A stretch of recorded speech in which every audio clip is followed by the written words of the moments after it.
पश्चिम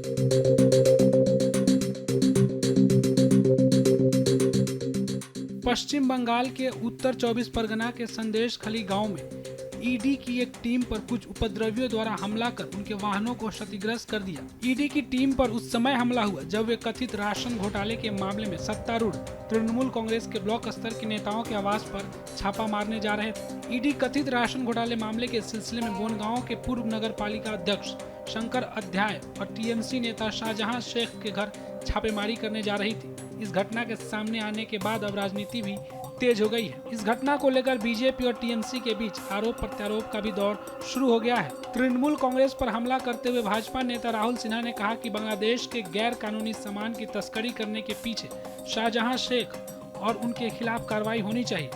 बांग्लादेश से गैर कानूनी सामान लाना भेजना ये सारे काम का नायक ये शाहजहां शेख है। उनका घर में जब रेड करने गए, जिस ढंग से ईडी का लोगों के ऊपर अटैक हुआ, गाड़ी तोड़फोड़ किया, ये पूरा साजिश है। कारण इनका सारे जो मस्तान है वो लोगों ने काम किया, कोई जनता नहीं किया। जनता चाहते हैं वो हिरासत में चला जाए, उनके कारण जनता भयभीत है, दुखी है। इसीलिए जो घटना हुआ, इस घटना को हम लोग निंदा करते हैं और तुरंत कार्रवाई होना चाहिए। और राज्य सरकार से भी हमारा निवेदन है, जो जैसा घटना हुआ हो टीएमसी लीडर, फिर भी राज्य सरकार भी इस हमला का खिलाफ जो हमला किया फोटो देख के सबके खिलाफ कार्रवाई होना चाहिए और किसी भी हालत से शाहजहां शेख को छोड़ना नहीं चाहिए। वहीं तृणमूल कांग्रेस के प्रदेश महासचिव कुणाल घोष ने कहा, बीजेपी तृणमूल कांग्रेस का नाम और इमेज खराब करने के उद्देश्य से एक केंद्रीय एजेंसी भाजपा के निर्देश पर वहां जाती है।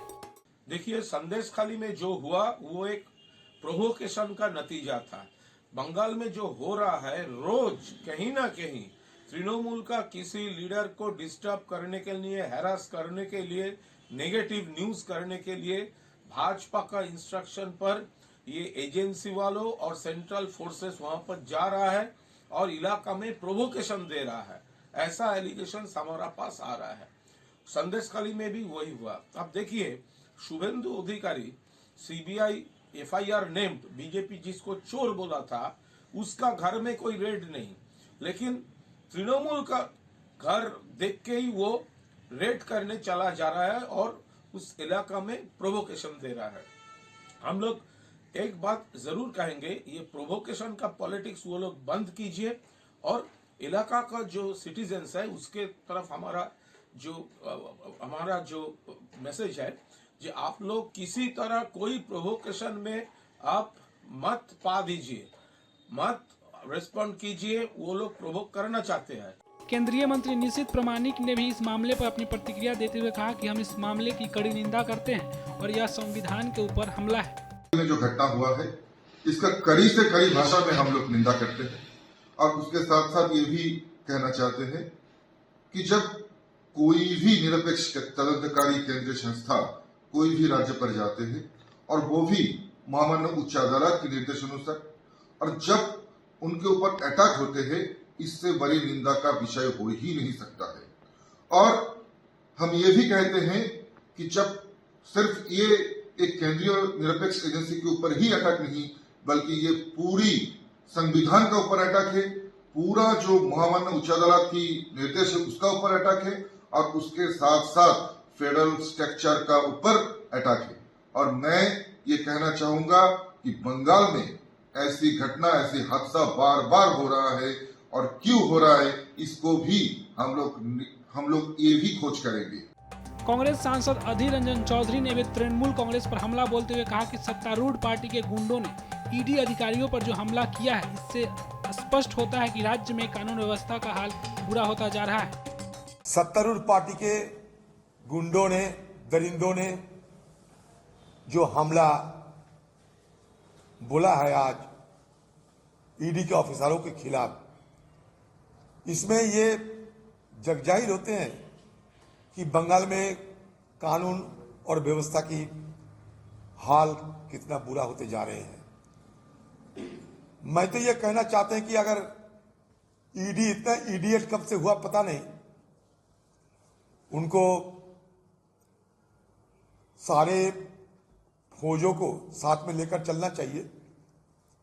आज तो जख्म हुए, अगले तारीख खून भी हो सकते, तो इसके लिए सतर्कता बरतते हुए ईडी वालों को और ज्यादा फौज को शामिल करते हुए किसी के खिलाफ दाबोज करना या किसी को हिरासत में लेना, कोई संपत्तियों को बरामद करना, जो भी कदम उठाए साथ में भारी भरकम सिक्योरिटी फोर्सेस को लेना चाहिए, ये मैं जरूर कहना चाहते हैं। क्योंकि बंगाल में ये सारे आदी हैं, आज जख्मी हुए हैं, कल ईडी वाले अगर खत्म हो जाए, खून हो जाए, तो हमें मुझ जैसे लोगों के लिए ये अचरज की बात नहीं होगी। छापेमारी करने वाली ईडी टीम के एक सदस्य ने बताया कि 8 लोग मौके पर आए, हम 3 लोग घटनास्थल से चले गए, उन्होंने हम पर हमला कर दिया।